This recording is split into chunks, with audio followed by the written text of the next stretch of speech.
আপু আজ কি বেশি সময় নেব, জাস্ট দুটো কথা শুনতে চাই। আমাদের এত সুন্দর আয়োজন কেমন লাগছে? আয়োজন নিয়ে আসলে কিছু বলার নেই, সবাই আয়োজনটাকে উপভোগ করেছে। নিশ্চয়ই অনেক বিউটিফুল, অনেক সুন্দর একটা আয়োজন। আয়োজকদের ডেফিনেটলি থ্যাংক ইউ। কিন্তু আমি একটা জিনিস বলতে চাই যে এটা আমার জন্য অনেক ইমোশনাল একটা ব্যাপার।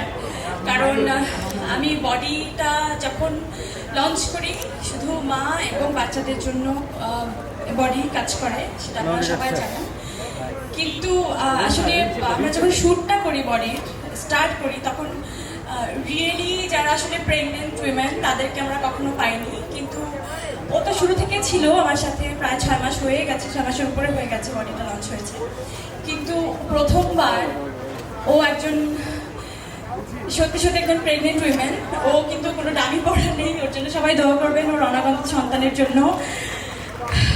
একজন এরকম প্রসূতির মা যখন,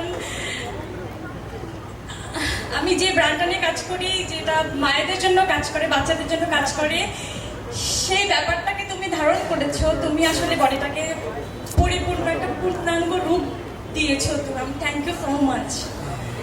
thank you Lamia, I love you, I love you all, যারা আমাকে এত দূর সাপোর্ট করেছেন, বডিটাকে আপনাদের নিজস্ব ব্র্যান্ড করে নিয়েছেন।